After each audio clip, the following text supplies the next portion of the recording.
The internet lied to me once again. Oh, the internet.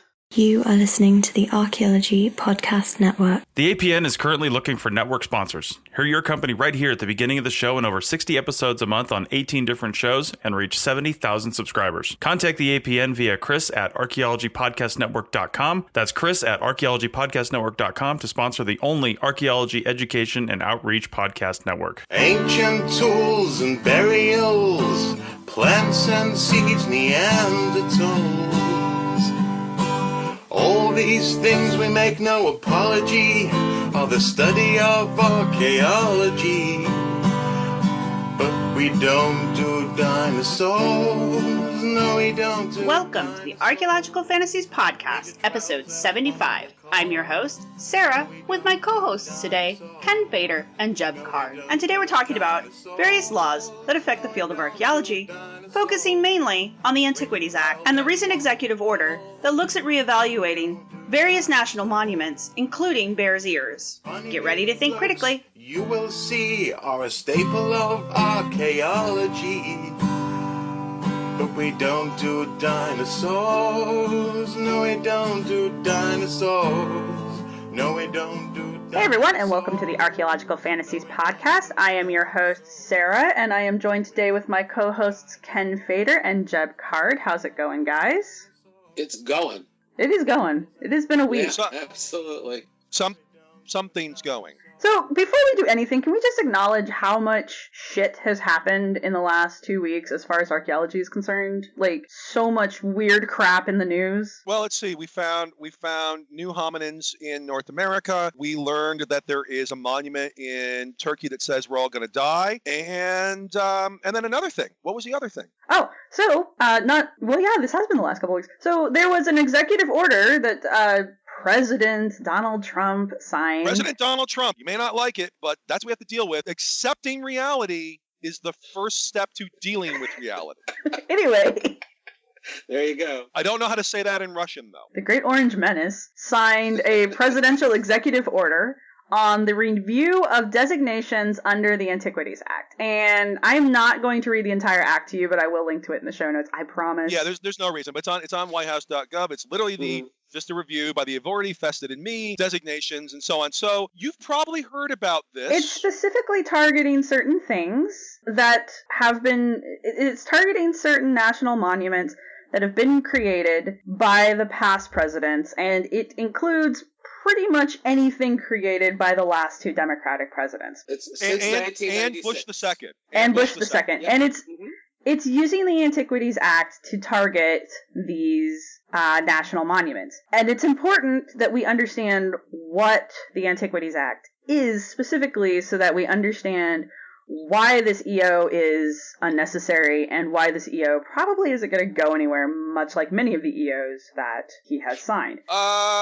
We'll see. Many. Let's see on that one. Yeah, I'm going to apologize. This is politics is a super hot button for me, so I'm going to try to keep my snark to a minimum, but yeah. If you can't tell which side I lean on by now, you're not paying attention. More alarmist. I actually do suspect this may go farther than you might think. Jeb is much more of an alarmist than I am. I tend to not get too worked up over it, but I have been proven wrong consistently since this election, so. Certainly there is a threat that's being posed to many of our important national monuments, and I think it's certainly within the purview of this show to look at various misleading statements, misrepresentations of what the law actually says and what it allows presidents to do, that at least, and I'm trying to be non-political here, but simply saying, hey, listen, you've got to read the American Antiquities Act Short Act to see exactly why it's a brand new act, right? Like Barack Hussein Obama put this act in play, right, Ken? And that's there's the thing. If you were to read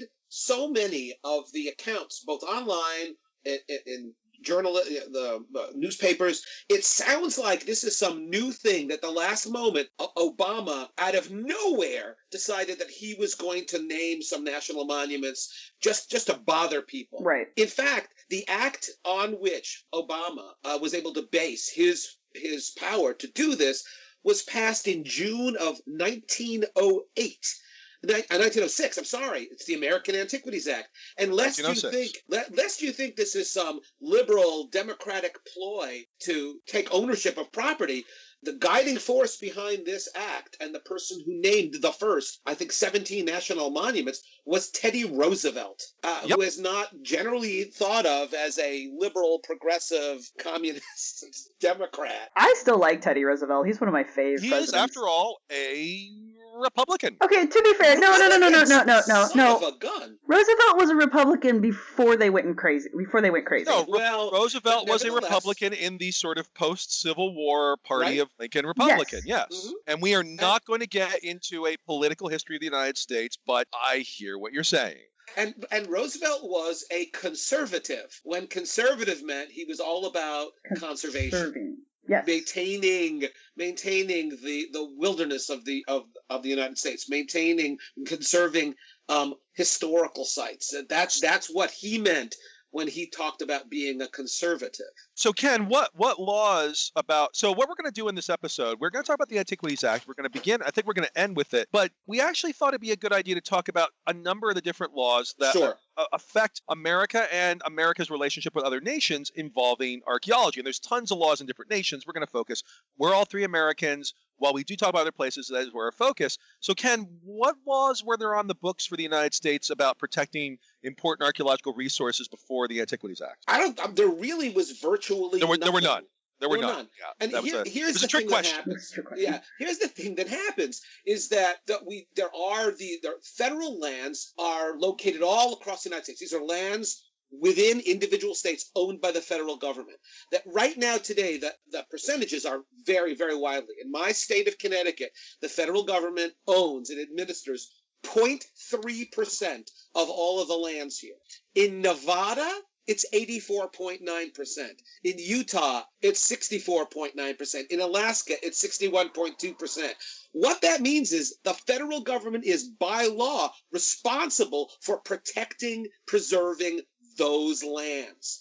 And folks who are in the business of protecting and preserving those lands in 1906 had a problem, and which was, well, we know we should be protecting things, but we don't have a law that specifically says we are allowed to arrest people for digging up archaeological sites. Well, So- one of the problems they had, his name was Richard Wetherell. Yes. You want to talk about him? The Wetherells were the folks who effectively took control of Mesa Verde. The major mesa on which a lot of the cliff dwellings are located is Wetherell Mesa. Pueblo Bonito. Right. So, and these guys looked at these sites as a way they were businessmen, and they wanted to market these sites and have tourists come and bring artifacts home with you. Yeah, there were Yes. expeditions. I mean, things were being shipped to the east in like train cars in large Yes. quantities, both ethnographic things like people paying pennies on the dollar for Navajo woven rugs and modern pottery. The Wetherell brothers, now, on the one hand, they were cowboys to some degree. I mean, Richard Yes. Wetherell ends up getting killed there was a guy that he owed money over a horse or something, and he gets shot to death. He camped in Pueblo Bonito at one point in Chaco Canyon, the huge gray house in the center of the Chaco phenomenon. And yeah, one of his brothers, he did archaeology at Harvard. He was actually the roommate of Sylvanus Griswold Morley, the spy master and sort of founder in many ways of Maya archaeology. But yeah, they were basically helping. Yes, We did not have spies in archaeology. I mean, I think you just said all the archaeologists were spies. No. Hey, No spies. you know, There's no spying in archaeology. If I remember Big stay on the eyes correctly- pay. Is that what you're saying? Yes. If I remember correctly, Wetherell is buried at Chaco Canyon. There's a gravestone marking his burial right back behind Pueblo Bonito. Wow. I've got to look through and see if I have that photograph, but I'm almost positive of that. That's pretty cool. But so the deal here is the government realizes we need something explicit, we need something specific on the books to protect those places. And the Antiquities Act is really short. I'm not going to read the whole thing, but the first part, be it enacted that the Senate and House of Representatives of the United States of America in Congress assembled, that any person who shall appropriate, excavate, injure, or destroy any historic or prehistoric ruin or monument or any object of antiquity situated on lands owned or controlled by the government of the United States without the permission of the Secretary of the Department of the Government having jurisdiction over the lands on which said antiquities are situated, shall upon conviction be fined in a sum of not more than $500 or be imprisoned for a period of not more than 90 days, or shall suffer both fine and imprisonment in the discretion of the court. So here we have, for the first time in America, a recognition that, you know what, we, the federal government, we own a lot of land, and it's our job to protect and preserve that land. We administer those properties, and on those properties there may be historic and prehistoric sites, ruins, things of value, scientific value, and we are now saying it is illegal. We are going to arrest you if you, without the proper permission, as an if you've submitted a proposal to dig these sites and there's get a permit, recognition that these things belong to the federal government. Otherwise, we're going to arrest you and we'll fine you and put you in jail. Now we're going to come back to some of the misconceptions about that. I just want to get the law out there. Right, but one of the important parts of the law that we're kind of glazing over, I feel like anyway, is that the law was put into place not specifically but with in mind protecting Native American, Paleolithic and Native American ancestral spaces. And this becomes important later, and we'll get to it as we go. But on top of preserving natural beauty and natural resources, which, surprise, surprise, people, we need to protect those too, it was also there to protect what we as a country were recognizing was the history of the native peoples that we kind of came in and worked really hard to wipe out. That first part of the law specifically talks about prehistoric ruins. Right. Yeah. It's the second part. There's a paragraph, a second paragraph that we're actually going to be focusing on, I think, a little bit more today. And that paragraph, and again, I will read only snippets of it, that the President of the United States is hereby authorized in his discretion to declare by public proclamation historic landmarks, historic and prehistoric structures, and other objects of historic or scientific interest that are situated upon the lands owned or controlled by the government of the United States to be national monuments. Right. That's where that word turns up. And may reserve, the president at his discretion may reserve as a part thereof parcels of land, the limits of which in all cases shall be confined to the smallest area. That last sentence is one that people are bringing up now to question. Right, yeah. Exactly. And we will come back to that. It's the smallest area that can reasonably be managed, I think, is the way the wording is. So it's not just the smallest area. It's the smallest area that you could reasonably put a budget and a crew of people together to maintain. Which the specific wording is the limits of which in all cases shall be confined to the smallest area. Okay. So it's how it's interpreted after that. Yeah. Teddy Roosevelt named 19 national monuments using that law. In fact, the second one is the third one. Is Montezuma Castle, which is a cliff dwelling in Arizona. The very first one, to show how this law applied to both natural and historical resources. Yeah, that's not a new thing. And again, we'll talk more about that. Yeah, the first one is Devil's Tower in Wyoming. If you've seen Close Encounters of the Third Kind, the place where all the flying saucers land are attracted to, that's Devil's Tower, which is huge volcanic neck, amazing basalt pillars. So what you're saying, if I hear you right, Ken, is that really the Antiquities Act was actually part of the secret Illuminati strategy to attract UFOs in the 1970s. Jeb, you have to quit giving away all the secrets. Stop it. Clearly it must have been. I love the fact that the second one is El Morro, which was an important point. There's a prehistoric pueblo up on the top of this giant cliff. But the reason it was named a national monument is there are these amazing pieces of graffiti in late 1500s, early 1600s, a lot of it Spanish folks traveling through the area. And what I love is the fact that they wrote their names, and those were preserved. And what I love is, well, today if you do that, you get arrested. But these are of historical significance now, as marking these are the names of some of the very earliest white folks who traveled through the American Southwest. Yeah. Although And the name suggests not just white folks. Right. Oh, no. Yeah. Exactly so, because in fact the fact that at the bottom of this large cliff, there's a spring that's available about year round. And so both native people who lived there and who were moving through the area, and explorers and conquistadors and settlers, also when they were traveling west, they stopped at El Morro to water their horses and to collect fresh water because of this spring. So it's an important place. And again, there was Teddy Roosevelt using this law to recognize this is an important part of American history. And American history doesn't begin in the 15th century or 16th or 17th. It begins when the first people got here, and that's all part of the American story. And we should conserve that by setting these places aside. I need to point out one last thing before we move on. Nothing in the Antiquities Act has ever been interpreted as meaning that the government can confiscate private property. Right. And that's something else that you will see again and again about the most recent ones, that Obama has taken away land from he hasn't taken away land from anybody. And I'd like to talk that all of this land was already administered by the federal government. That's what the law applies to. Yeah. You can live in the oldest house in your town and you own it. The federal government cannot say, oh, you got to move out. We're going to name this a national monument. That's not possible. Now, there are laws that are going to change that. So what we're going to do is the Antiquities Law was the federal law of the land on archaeology, the only one for 60 years. Now, various states, after they had really bad cases of looting, did start to put in. And by the way, for context, other nations around the world had laws against looting, had laws against exporting their artifacts. Egypt, for example, decades earlier than the United States. We were a latecomer on this, which is not a terrible surprise. We're a latecomer on a lot of things. Well, I mean, again, it gets to the valuing of Native American versus non-Native American, but we put this law in, it's a great law. But that was the law of the land for 60 years. Various states sort of copied it or modified it for their own purposes after there were big looting examples. But what I'd like to talk about next is there are subsequent laws that follow involving the U.S. and others, and we can talk about maybe some of the weirder places these go that did actually go somewhat more invasive in various senses to give greater protections. But the one that's under executive order is not those laws. It is just the one that you laid out. All right, well, let's just hit break real quick, and when we come back, we'll start talking about these other laws.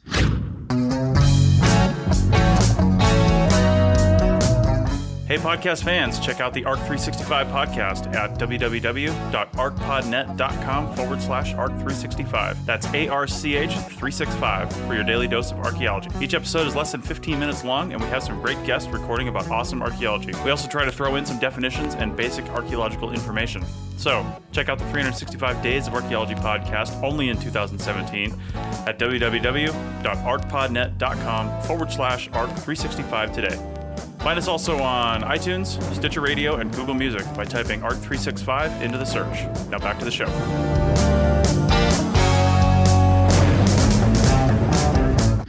And we are back, and we're going to polish off the Antiquities Act real quick. Ken? Yeah, just want to point out that the fourth place that was named a national monument, that's number 4 by Teddy Roosevelt, is the Petrified Forest in Arizona. And just to make the connection between some of the usual topics of this podcast, a couple of displays in both entrances of the forest, and they have letters written by people who stole pieces of petrified wood. They weren't supposed to do that. They're breaking the law by doing that. They are in violation of the Antiquities Act, who then send back those letters and send back the petrified wood because of horrible things that have happened to them, because there's a curse on anyone who removes pieces of petrified wood. And Jeb, there's a book, right? What the hell is the name of that book? It's a compilation of letters that people have sent to the Park Service saying, oh, dear God, please take back these pieces of petrified wood, remove the curse, because this horrible litany of things has happened to them since they removed the petrified wood. So I'm not saying to anybody listening out there that if you go to a national monument and you take anything out of it, that something horrible will happen to you. I am. But, it's just food for thought, right? I will totally go out there. All archaeology sites are cursed. Don't steal from Well, me. as I tell my students, and I don't know if we told this story, and I'm not going to tell it now, so we'll leave it as a cliffhanger if I haven't. But as I tell my students, as I've learned, if you steal archaeological artifacts, a vampire will eat your face with syphilis. And there's an actual story behind that, but we won't tell that right now. I like that. It's very specific with syphilis. Anyway. So here we go, back to it. So we've got 1906, we have the Antiquities Act, and you have all of these very, very well-meaning park rangers who their job is now to make sure that these sites are not pillaged, and they've got a problem. They don't, for the most part, other than the really obvious ones, where are these sites? What are these sites? What kinds of things can people be pulling out of them that we should be protecting? And so in 1935, the government passes the next law, and that's the Historic Sites Act. The Historic Sites Act actually called for inventorying significant sites on federal property. So in other words, now we're going to send archaeologists out into the field and historians so they can put together an inventory that they can give to the park rangers to say, these are the places that are significant that you really should be concerned about because of the Antiquities Act. This law, the Historic Sites Act, also established the National Register of Historic Places, essentially as an honor roll for sites of national significance. It starts as national significance. The law is rewritten later on to include sites of local significance. Say the oldest home in your town might not be nationally significant, but if it's significant in your state, we can put that on the National Register as well. The National Register, you go online, we'll give you a link, has its own website with a listing of all of the now thousands of sites that are recognized by the federal government.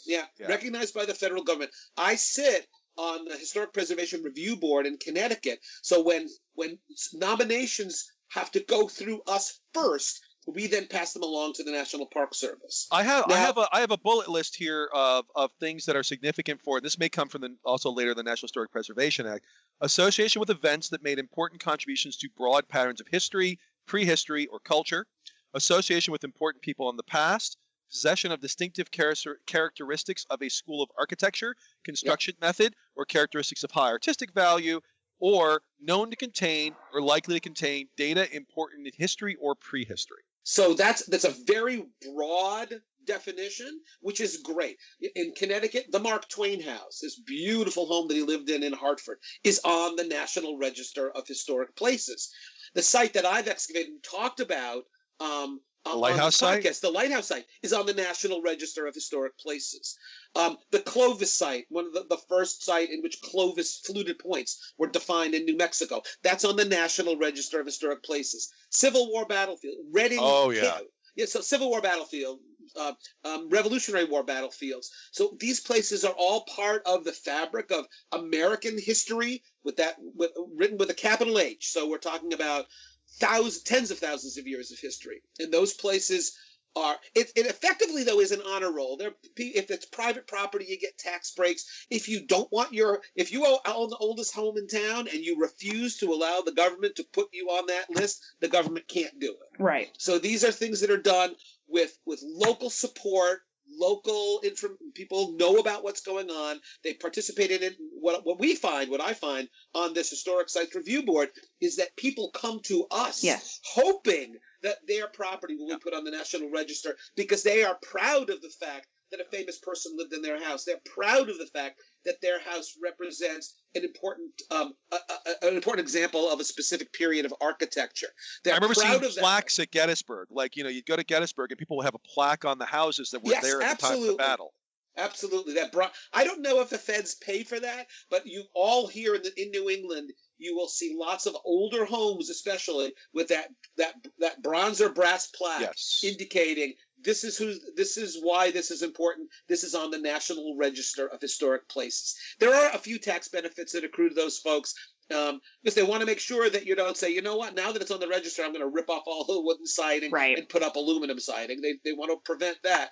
So it's really significant that we kind of like the World Heritage List, which we've talked about. Exactly. It's our version of the World Heritage List. But what Ken's trying to point out is, despite the fact that once your house is on it, there are some restrictions that you now have to agree to. Right. It's completely voluntary. No one comes in and makes you go on the list. Wait, You you're know, saying it- that you're saying if my house is put on the register, I won't be sent to a FEMA camp? No. You are allowed to live out your days in your house and pass it on to your ancestors, to your descendants. It doesn't. The federal government does not confiscate your No, property. it doesn't Yeah, become this is federal not- property at the end of your death or at the No, event of your exactly death. not. It stays in the family. The internet lied to me once again. Oh, the internet. And the idea here is that if there are people who are really happy, and I see them all of the time on this board, they want their home recognized. They are proud of that. These are not the kind of folks who are going to now say, you know what? I'm kind of bored living in a house that's got all the problems of a house that's 300 years old or 250 years old. I'm going to change the appearance of it. That those are folks who want to maintain the authenticity, and that's great. This is all done with the approval of the property owners. And Ken, am I wrong? Can't they eventually? I mean, like, let's say they manage to get on the list, which, by the way, is not an easy process. It's not like you're just like, hey, I'm on the National Register now. But can't you, as the landowner, voluntarily take yourself off the list as well? Yeah, I mean, you are not obliged to. Now, there are going to be problems if you've benefited through these tax write-offs because you have maintained the authenticity of the house and it's cost you more money. I don't know exactly what happens to you at that point, because they don't want people taking advantage of these tax benefits and then thumbing their nose at the government saying, now that I've got all I've got these tax benefits. I don't think I've ever encountered someone who's done that. I mean, and I don't think I've ever. Exactly, right. And then some of the sites that are on the National Register are on the World Heritage List. Yeah. So Cahokia is a National Register site. It's on the the World Heritage List as well. But Cahokia, public property, is it not? Yes. It's considered a public property? It's owned by the state. Yes. Sidebar, there has been an ongoing conversation about making Cahokia, which is a state park, into a National Historical Park. Exactly. And I'm sure that will go fine. Jeb, would you be surprised to know that it is not indeed going fine, that there is quite a bit of resistance to this? I spoke to William Eiseminger, who is he's a colleague and a friend, and he's one of the assistant manager of Cahokia. He's an archaeologist and an artist. And I mentioned it to him, and he just kind of nodded his head and said, yeah, there's been some discussion about that. And I think at this point, probably it would be smart not to pursue that. Really? Because do you actually think that we are at a time good where point. our federal government would willingly take on the responsibility of another? I have done a really good job of just kind of creating a mental fugue about this whole thing that I can't see through it until someone reminds me, Jeb, that I have to refer to someone as president, and then it's like, oh yeah, that's right, that's real. I forget. I won't bring up the nuclear biscuit. Probably the law that I think that may be in more ways a little more invasive, aka a little more protective, depending on your perspective of such things, is the one that kind of builds on that and sort of gives it a bit more teeth in some ways, and that would be the National Historic Preservation Act of 1966. And this one's actually pretty damn important for American archaeology. Right. I mean, we see, and the thing when I teach this to my students, I say that, each step of the way, depending on your political perspective, you could say the government is recognizing in incremental steps its increased responsibility towards preserving America's heritage. Or you could say the government is getting increasingly intrusive in forcing people to preserve their national heritage. I fall out on the former and not the latter. So now the government is recognizing, hey, you know what? If we've got a national register, all right, so we've got this register where we're telling people we are celebrating American heritage and American history. And we have an inventory of sites on federal property and sites that are not on federal property, but in cases where federal money is going to have an impact on them. It sort of doesn't make any sense if on the one hand we encourage preservation and on the other we end up through coincidentally or unintentionally destroying sites that we've just put on the National Register because that it just doesn't make any sense. Right. And that's when the federal government started becoming more proactive, saying, you know what? We actually need to hire archaeologists to conduct surveys to find out, and to hire archaeologists and historians to find out, well, wait a minute, these actions that the federal government is taking part in building roads or building sewage treatment plants or funding dam projects, that we may end up destroying sites that we've just made a big issue about elevating and celebrating their significance, their historical significance. You know what? We need to start funding archaeological surveys. And this is also in the context of increased interest in ecological resources. Absolutely, right. It doesn't just hit archaeology, but it basically created an entire field of archaeology, so we're pretty happy about it. Which I will say, as some of my students pointed out when I was teaching them this last week, because I had talked about how, works by Degas and works by Van Gogh go in like the white-walled art history museums and art museums, and artworks by Native Americans and South Americans and Africans and East Asians often go in the Natural History Museum. Isn't that interesting? Right? Yeah, and colonial and racist. And some people pointed out, the fact that this stuff is protected under laws which are also basically the same as those protecting bison and geysers. It's good these things are protected, but that's an interesting, point to point out. What Jeb just pointed out is an ongoing conversation within the field of archaeology, because as much as I enjoy the NHPA, the penalties for disobeying the NHPA or getting caught digging things up that you shouldn't be digging or looting or that kind of thing, it's very hard to prosecute under this law.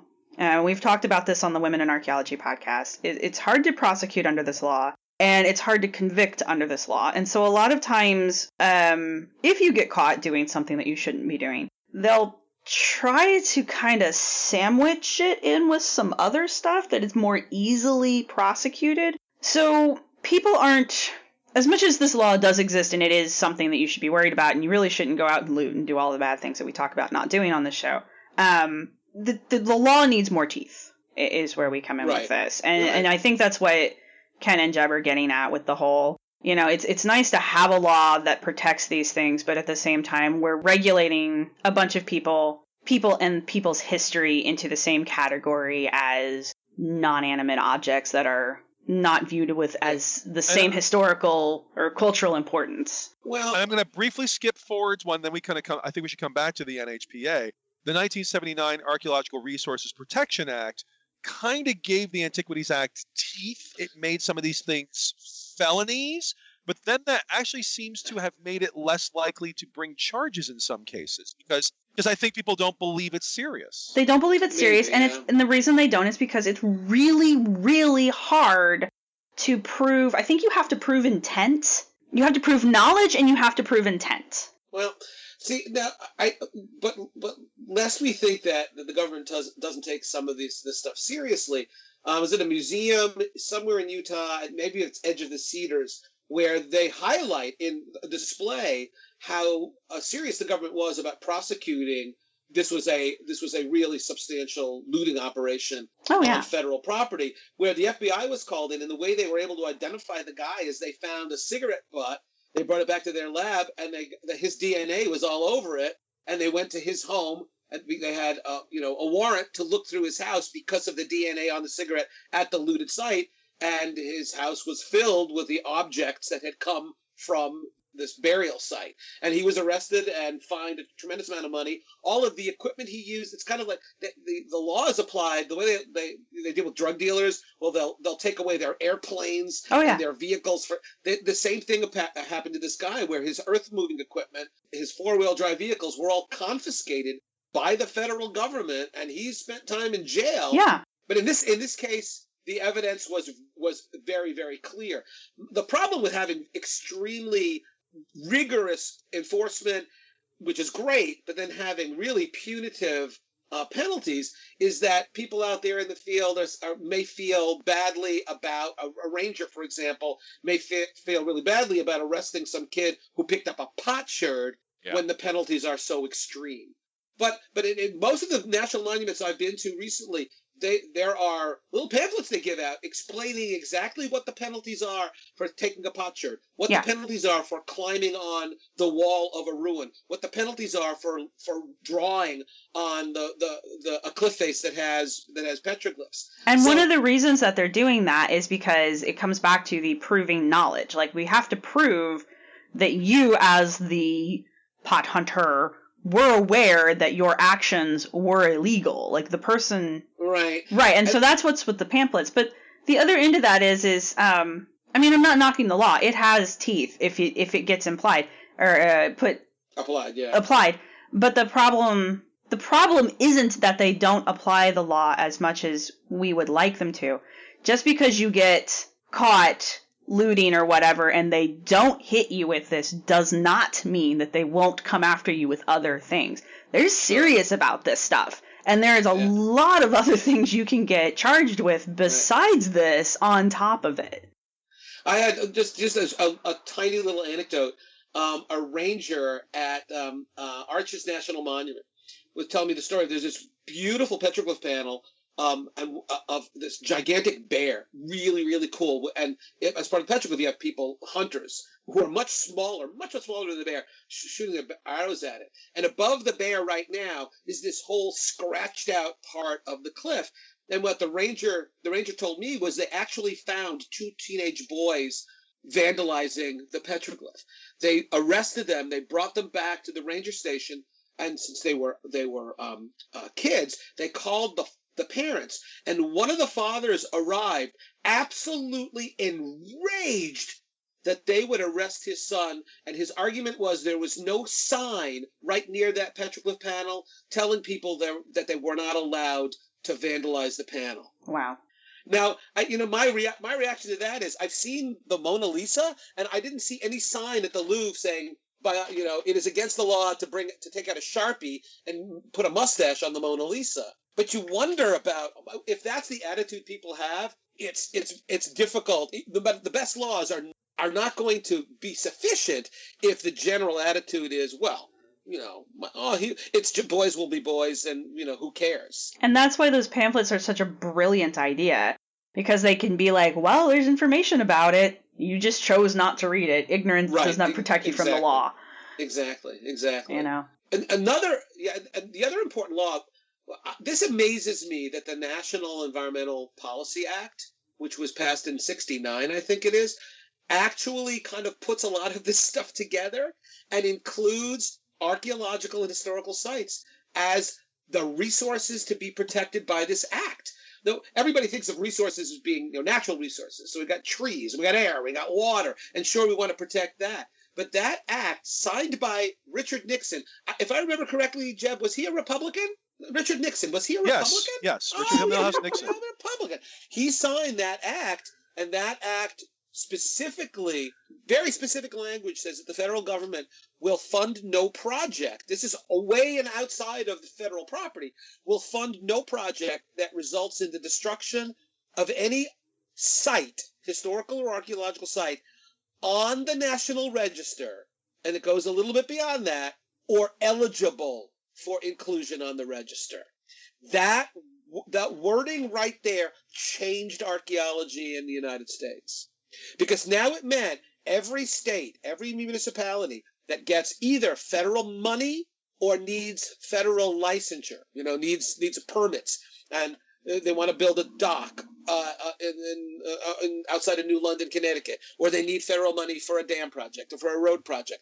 The federal government at that point said, well, no, before we give you that money, you guys have to make sure that there's no site on the National Register that's going to be negatively impacted by this project. But not just, that's easy. You got a list of sites. Okay, none of them are in that right of way.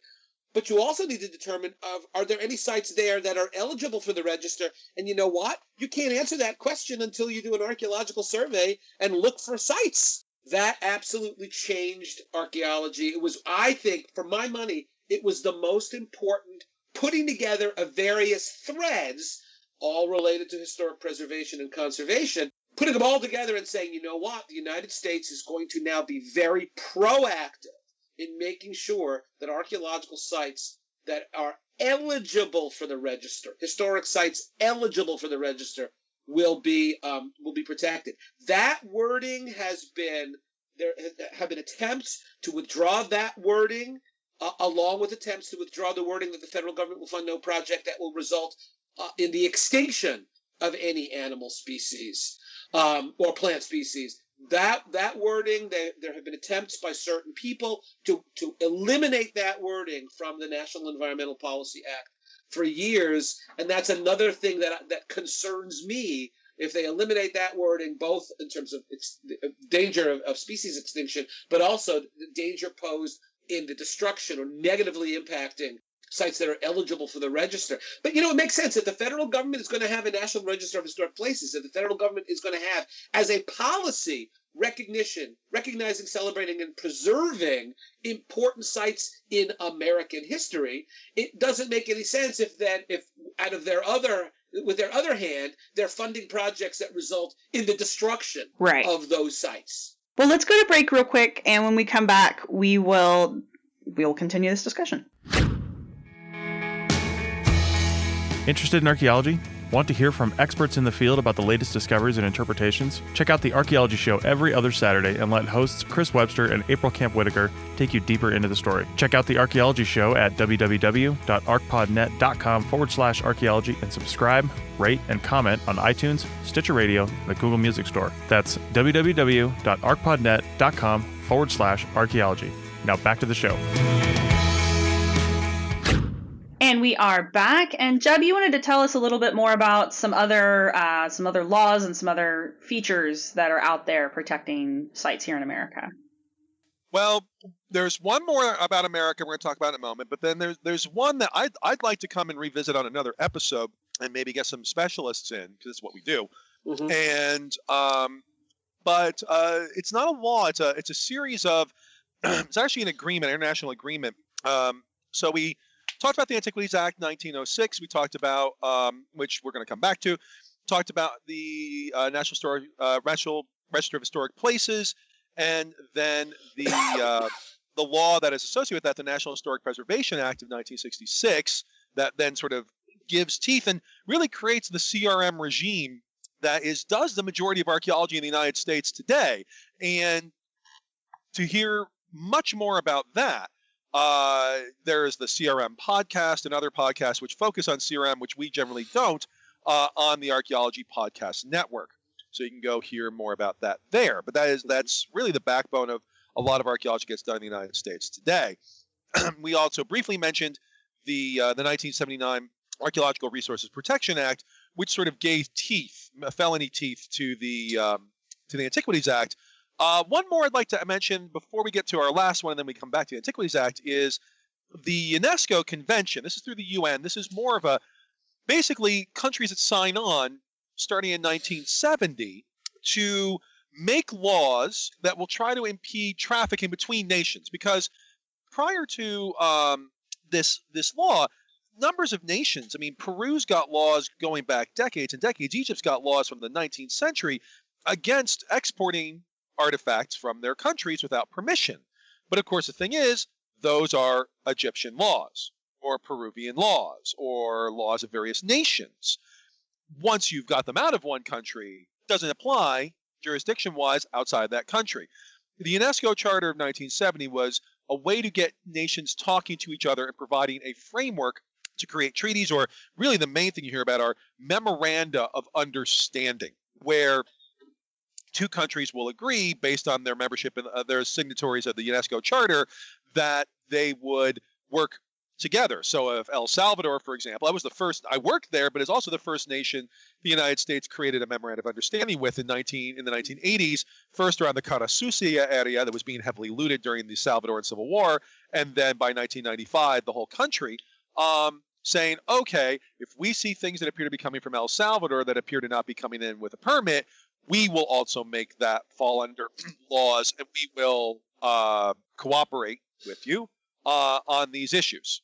So a lot of things involving museums, and a lot of European nations were not initial signatories because they had big, huge museums full of things, and there was a concern that they would be sent back. Now, the UNESCO Charter, one of the things that was put in is that it does not apply to things that entered into countries before 1970. And this gets very, very complicated. Like I said, I'd like to actually bring somebody in, but a lot of the sort of international stuff falls under that. And to tie it into some of the weird stuff we often talk about, that a lot of this deals with lack of information. A lot of this deals with, Donna Yates. She's one of the people that runs traffickingculture.org, which is a very useful resource. I tell it to my students all the time.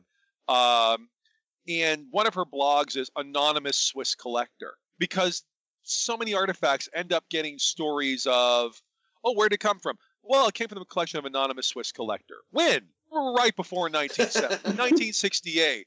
Right. Or sometimes artifacts, like in the Maya region, like, oh, where's this artifact? Where's this chainsawed front of a stela? Where, chainsawed off a monument? Where'd this come from?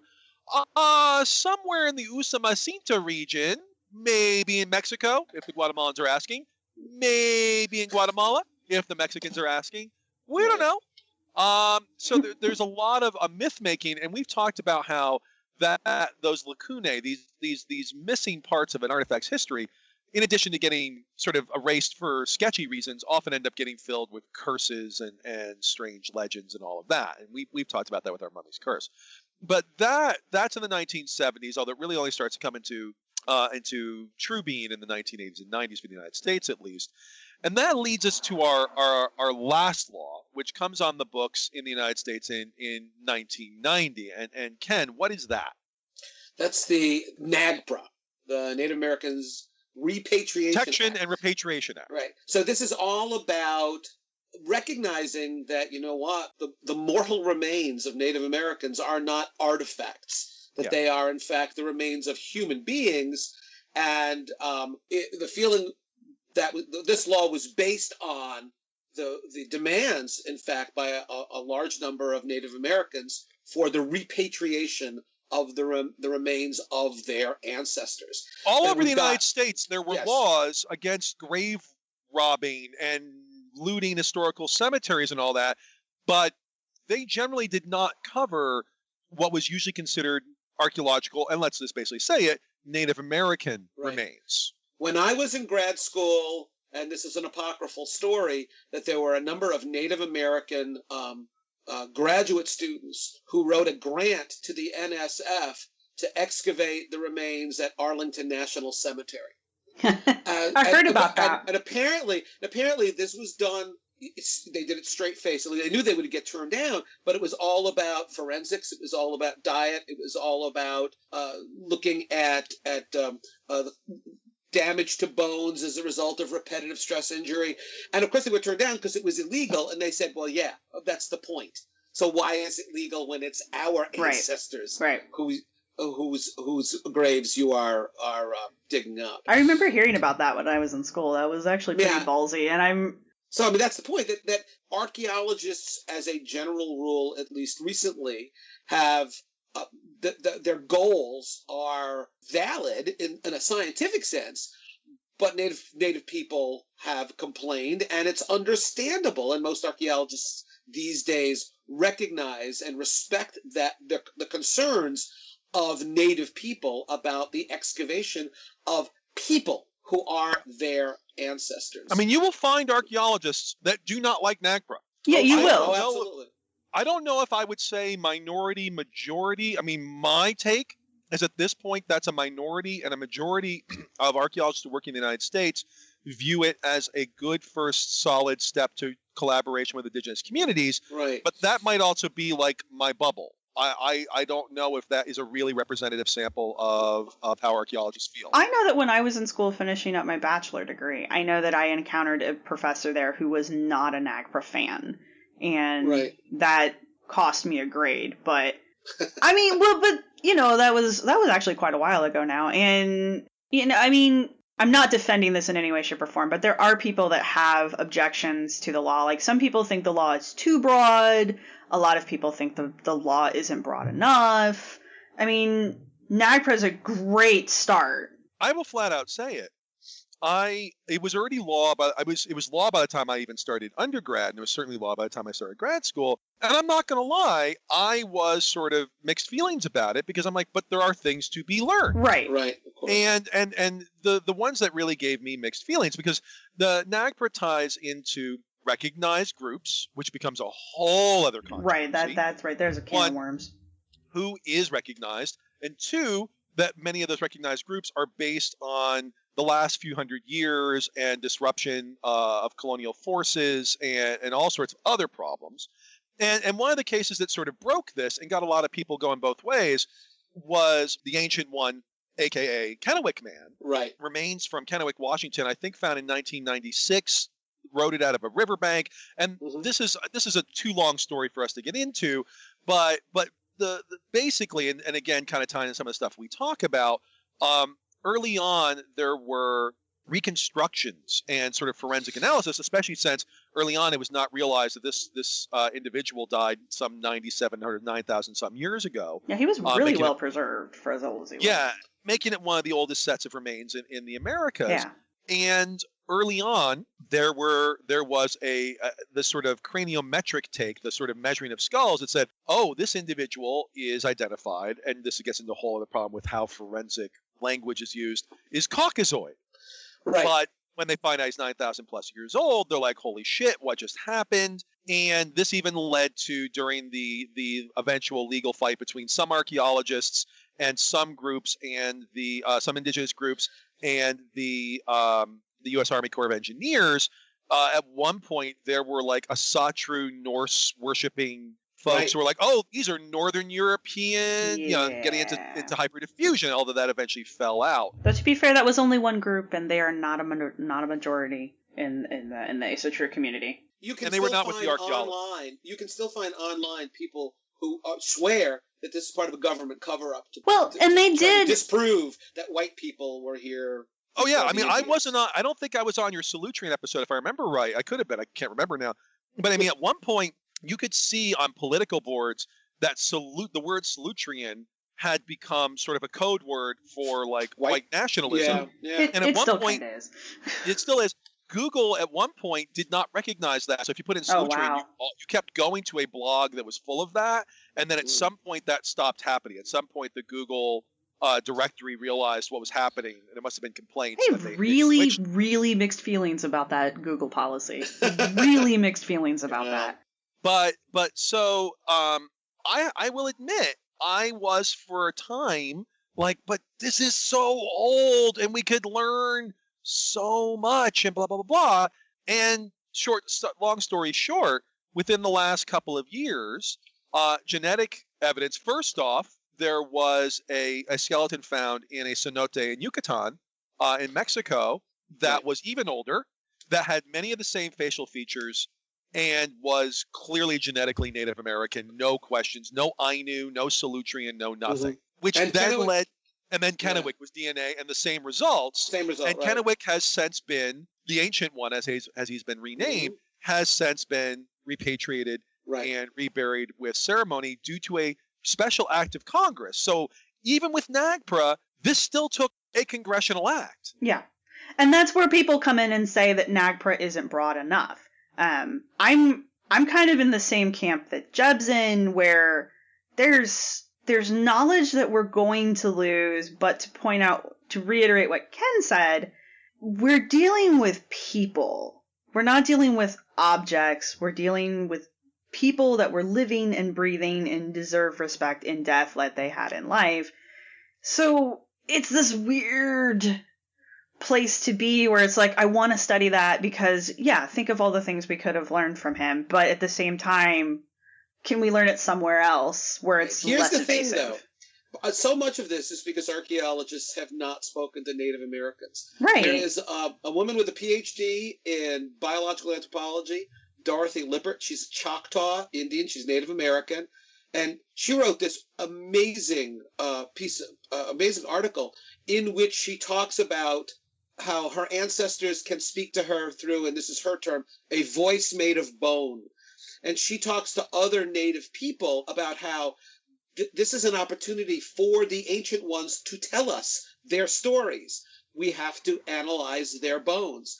And not every Native American embraces that philosophy. No. But when you have a Native American phrasing it that way, here in Connecticut, with the Mashantucket Pequot, who owned this tremendous casino, they were expanding one of their buildings, and they encountered Mashantucket Pequot burials.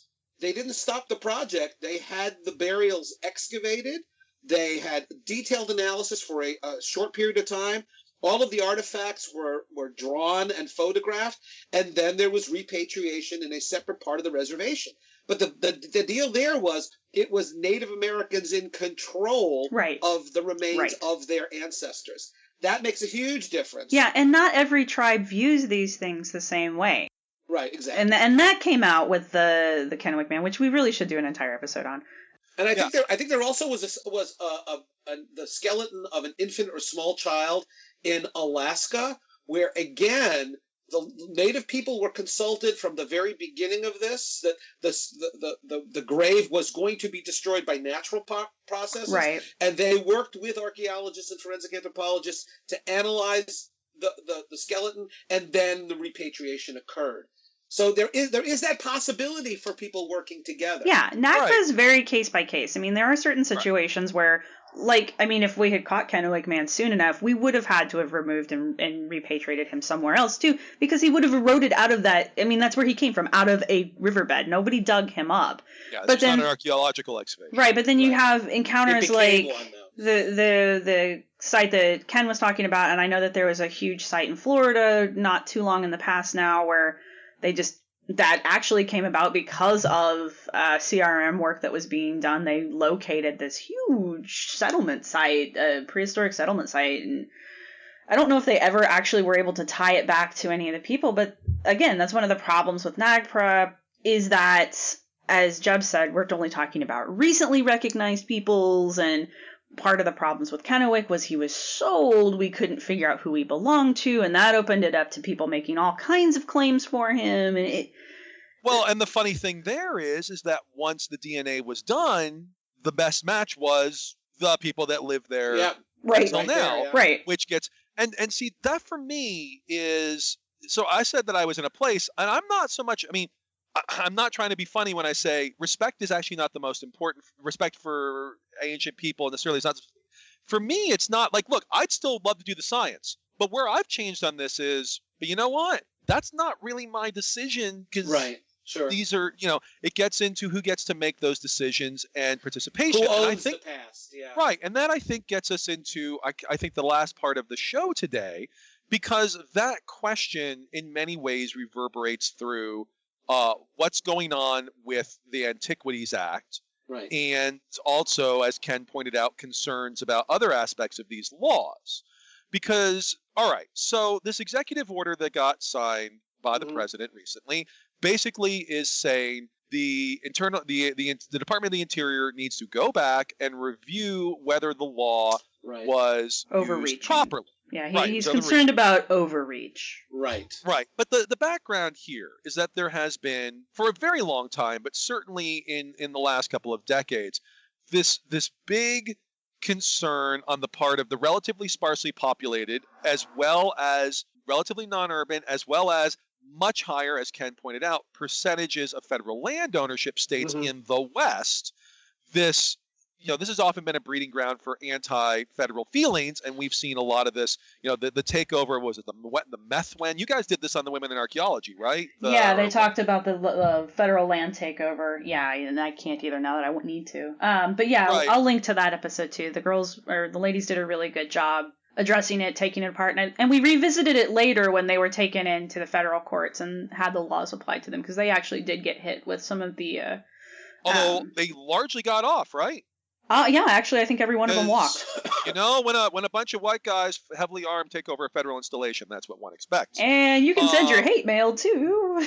Did somebody get shot trying to evacuate the place? Is that the same one? I don't. One of them was killed. One of them was killed by law enforcement. Okay. Yes. I guess I missed that. They were trying to run a blockade. They were. Yeah, not on the actual. Right. They were leaving. Yeah. So it's a whole mess. I mean, it didn't end up as like a Waco situation, but that was the concern. So it would end up being bloody, and there was one death. Yeah. Hey, here it's important here to point out that Jeb's absolutely right.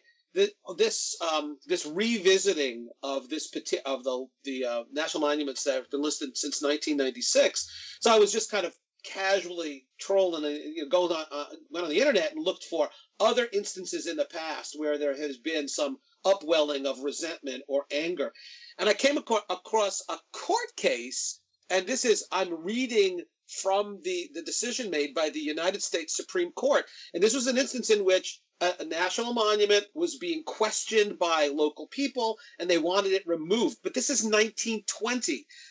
This is from the court transcript. The defendants insist that the monument reserve should be disregarded on the ground that there was no authority for its creation. And their response of the Supreme Court justices, to this we cannot assent. The act under which the president proceeded empowered him to establish reserves embracing, and this is a quote from the Antiquities Act, objects of historic or scientific interest. This court case was about, wait for it, the Grand Canyon. So they actually had sued this mining company sued the federal government saying, you've got no right to name the Grand Canyon. You've overstepped. You've gone way beyond what you needed to do to preserve the Grand. So if they're questioning the Grand Canyon in 1920, should we be surprised that President Donald Trump is questioning Bears Ears and a number of other national monuments named in the last 20 years or so? This has been ongoing. It's obviously a really big issue now because they're not questioning one monument. They're questioning it's over 40 of them. Ken, please don't give Steve Bannon the idea of revisiting the Grand Canyon. I think that one is so well established. See, and here's where I want to be the voice of calm, hopeful reason is. And then I'm going to be the voice. Yeah, and then Ken and Jeb can lead everyone off into the deep end, which is where I actually reside. There's a lot of controversy over how much impact, like I said at the beginning of the show, how much impact this is actually going to have, because there's only been two times in history where the Antiquities Act has been limited in its scope. And it's a very broad act, and it was written that way for a reason. And there's only been 2 times where it has been dialed back, and they're very specific. One of them only applies to Alaska, and the other one I think only applies to, I want to say, Montana, but I could be wrong. Any of the other ones, it's kind of by presidential decree. That's what the law says. Yeah. Right. And when it has the other times that the law has been challenged, or a president's choice of monuments has been challenged, Congress almost unanimously has backed the president's purview here. So, and even with this executive order that has gone through, and even with this little 45-day review process that who knows what's going to happen with it, the chances of them actually changing anything are very, very slim. And it's not just because of politics, it's just historical precedent says that this is probably not going to occur. It would just simply be too much law to change in order to do so. Now that's my rational, everybody, right. Nobody freak out yet, but by all means be ready to freak out. Ken, go take it from there. Well, the thing I would say about that, I'll just jump right in on that. The thing I would say is, as you pointed out, there are a number of executive orders that looked like they were going everywhere, and then they went nowhere. On the other hand, you're citing political in Congress. Right. We have a more politically polarized society than we've had definitely in the last 50 years, and I personally would suggest almost the last 100. Oh, I would completely agree with you there. I mean, I want to be rational. At the very least, we really need to be vigilant about this. Yes. We need to write our Congress people. Yes. And we need to make signs and put bumper stickers on that we are not going to stand for this. That this is the law allows our presidents to name these national monuments, and that we need to support their continued existence. Which leads to my paranoia. Are you ready for my paranoia? I am completely ready for this, guy. Right. The fact that it's not my paranoia. I was going to say, this is refreshing. It's coming from Ken. I went and looked at the list of the sites that are, in theory, endangered now because of this executive order. And it's the last 20 years, since 1916. And there are, depending on how you count them, it's a little more than 40. I'm going to cherry pick now. I'm going to list the names and briefly describe 8. So that's a nice, healthy percentage, a little less than 20% of the sites that are going to be revisited. The first one, the Minidoka Internment Camp. So it's a national monument that is focused on the internment of Japanese American citizens during World War II. The African Burial Ground. This is a burial ground in the southern part of Manhattan where there were more than 300, or 400, I believe, remains of African captives, enslaved people living in southern Manhattan in the 16 and 1700s. The Cesar Chavez National Monument, dedicated to farm workers, people of Mexican descent. The Harriet Tubman Underground Railroad site. The Charles Young Buffalo Soldiers with African-American soldiers who served during the Civil War. The Pullman National Monument, which is dedicated to a workers' community that had a heavy component of African-Americans. The Belmont Paul Women's Equity National Monument. The Stonewall National Monument that recognizes and memorializes the Stonewall riots, where basically identified as the beginning of the gay rights movement in the United States. Right. So, is it coincidental that a 20% of the monuments that are going to be revisited focus on oppressed people, marginalized people, Well, people let whose me- experiences weren't?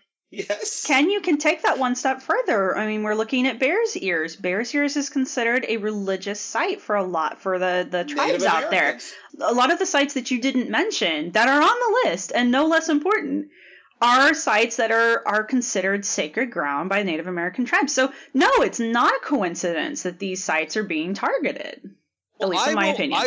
I will provide 2 different devil's advocates. One that's like why this is not a political strategy, and the other, why it may well be a political strategy, but from that perspective. It's not a political strategy, might simply be, well, look, we had to pick a specific, there may be a very legal reason why it has to be 1996, Right. versus all of them. It may be something like that.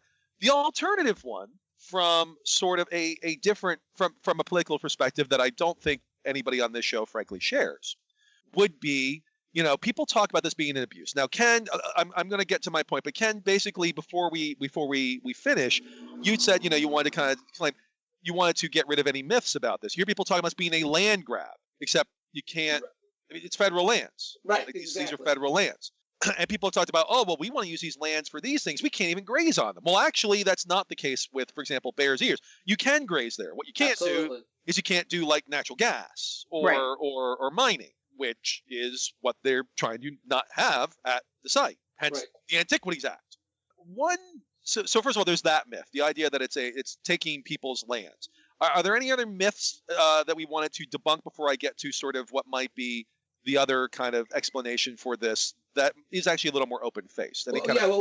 One of the myths and one of the things that's been spoken about by the people who oppose Bears Ears is they were telling Native Americans that they would not be allowed to go into the National Monument and collect their traditional medicinal herbs or collect firewood.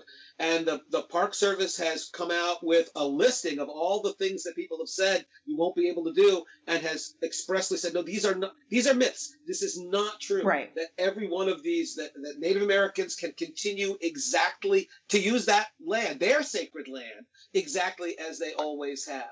Well, and one of the other myths that's they're trying to push, is with the Bears Ears at least, is that this wasn't wanted and the majority of people were against it and nobody asked them to come and stick their nose into it.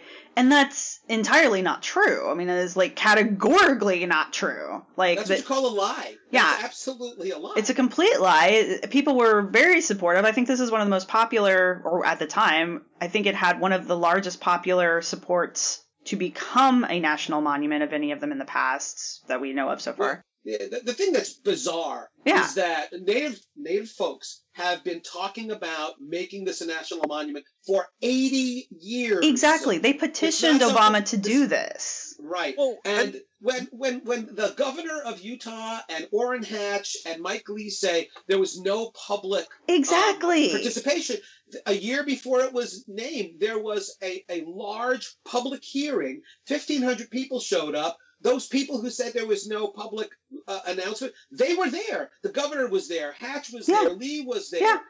What they're pissed about is that the government didn't go along with what they wanted. Yeah. Not that they weren't told about this. And this gets to, and I think this gets to, in many ways, I think my final thought, which is the other, and I don't know if I use the word devil's advocate, but I think this is I think to some degree the motivation. Ken, you're like, it's a paranoid thing. I don't disagree, but I would say it's their response would be, this was meant to do historical this, historical that, and now it's being used. Like, listen to all the ones you mentioned off. Right. The African burial ground, to this, to that, to that. I don't think that they're it's the last 20 years. They're not targeting specific things. What they're targeting, and they would maybe perhaps say is, oh, well, this law is now being used to, like, be politically correct. I mean, it is not an exaggeration or a hidden message to say, this attack against supposed political correctness was a major part of the Trump campaign. And it's been a major part of right-wing political speech for quite a long time. And it was one of the things that people heavily talked about in the 2016 election, that, all this liberal speech and supposed liberal universities and blah, blah, blah. And they would say, perhaps, that, oh, well, this law is now being used to protect African burial grounds and buffalo soldiers and that, to which we might say, duh. Yes, it is, because that is part of our history. And I'm sorry they didn't teach you that in the 1950s or 60s, but it is part of our history. I'm sorry that Texas whitewashed their textbooks on history for you, but there are people of other color who live in this country. And it is now also being recognized. And you see this, for example, in historical archaeology in the United States. If you go look at historical archaeology in the United States today, a hell of a lot of it focuses on, especially those who didn't leave historical records, and that would be people who had been enslaved. Mm-hmm. And that would be working class people of various racial identities in urban areas and rural areas. And it would be people. That was not where historical archaeology was. There was historical archaeology in the 50s and 60s, and it was largely, and I'm stereotyping, but basically digging up James Madison's teacups and plantations. Yeah. Mm-hmm. And then it shifted because the science, frankly, said, you know what? There's actually more to be learned from this other way. Mm-hmm. And I think to some degree, it's actually reflecting the changing priorities of the larger United States, as well as those who are looking at the history and the archaeology. Yeah. And I would not look at it as, I suspect, frankly, that a lot of this is people who want to mine and do economic things.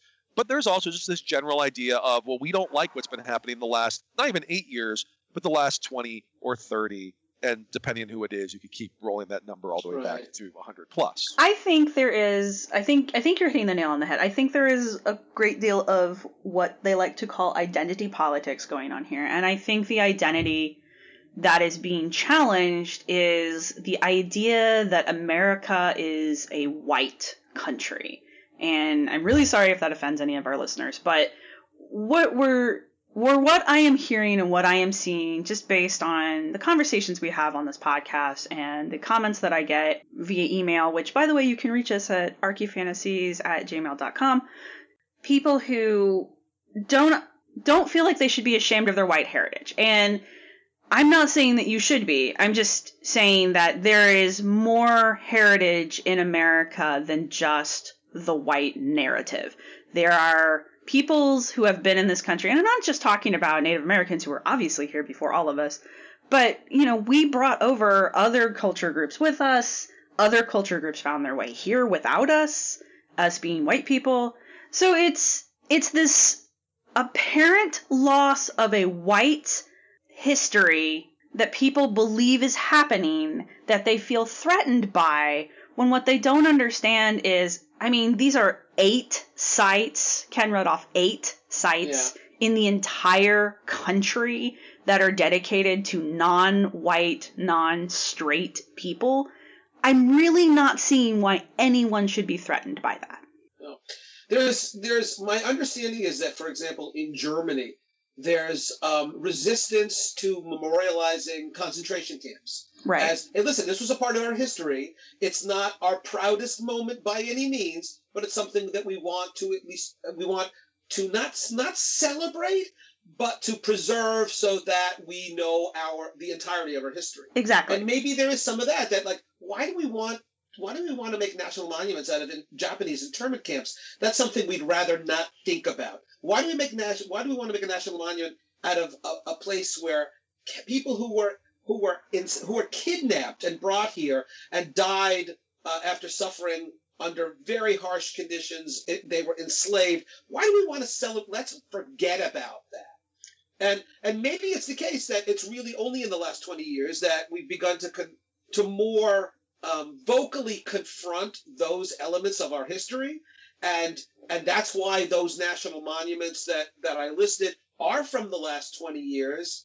But those are the ones that are going to be hurt the most by this reassessment. By the way, African Burial Ground has a wonderful museum there in the southern part of Manhattan. And it's a wonderful place to learn a part of our history that you don't learn in school, that you haven't been exposed to before. And that's the point of so many of these places, that we have this incredibly rich, textured, and kind of ambiguous history, but it's all part of our story, the American story. And these are important places to at least to preserve so that we never forget those stories. Those are part of it. My final thought is what you just described, the history you don't learn elsewhere. That's what archaeology is. Right. I mean, exactly. we literally dig under rocks to discover, I mean, people have problems with that word, but to discover things that are surprising that we didn't know. That is at its best and core what archaeology does. And that doesn't necessarily make people happy. In fact, it often makes people unhappy. Or uncomfortable, Yeah, all the time, which is, frankly, one of the big themes of our show. As we said, we're always pissing somebody off with this stuff. but yeah, this is a very old law that Americans have absolutely embraced. I mean, if you ask people, do they want monuments and parks preserved, there's usually a very strong yes. But if you then frame it in other terms of like overreach and land grabs, and it's being misused by liberal snowflake, liberally politically correct, blah, blah, blah, well, here we are. Right. Well, guys, thank you very much. I think this has been a very informative podcast on our end. And if anyone has further questions about laws that affect archaeology, or you just want to send us, your angry thoughts, because I'm sure we've ticked somebody off. Well, my response is always, if you're going to send us an angry email about us getting political, you know what, suck it. Well, there are political issues that involve historic preservation and protection of the archaeological and historical record, and we can't tiptoe around that. We can't avoid that. You can disagree with us, that's fine, but don't tell us not to do it. Yeah, well, and if they're taking their time and sending Sarah an angry email versus, say, affecting actual change in a way we may not be happy with, that's a good thing. Oh no. And if you want to send that angry email, you can send it to archyfantasies@gmail.com. All right, guys, we need to wrap up, and I really appreciate both of you, bringing your knowledge base to the show today. It's been very informative, and I hope you guys took something away from it. I hope our listeners took something away from this, even if it made you mad. So, thank you guys much. Support Bears Ears. Raise your trials as one will call. No, we don't do dinosaurs. Thanks for listening. We hope you've enjoyed it. Our music was provided by Archaeosuit Productions. If you like what you've heard, please subscribe and rate us on iTunes or Stitcher, and share us wherever you use social media. You can contact us with your questions, comments, or angry email at archyfantasies@gmail.com. You can follow the podcast at www.archaeologypodcastnetwork.com/archyfantasies. You can follow the blog at www.archyfantasies.com and get updates on Tumblr and Twitter at archyfantasies. You can also look for us on Facebook. If you're looking for the show notes for this episode, go to the podcast website at www.archaeologypodcastnetwork.com/archyfantasies. Thanks again for listening. No, we don't do dinosaurs. No, we don't do dinosaurs. We don't do dinosaurs. This show is produced by Chris Webster and Tristan Boyle, and was edited by Chris Webster. This has been a presentation of the Archaeology Podcast Network. Visit us on the web for show notes and other podcasts at www.archaeologypodcastnetwork.com. Contact us at chris@archaeologypodcastnetwork.com.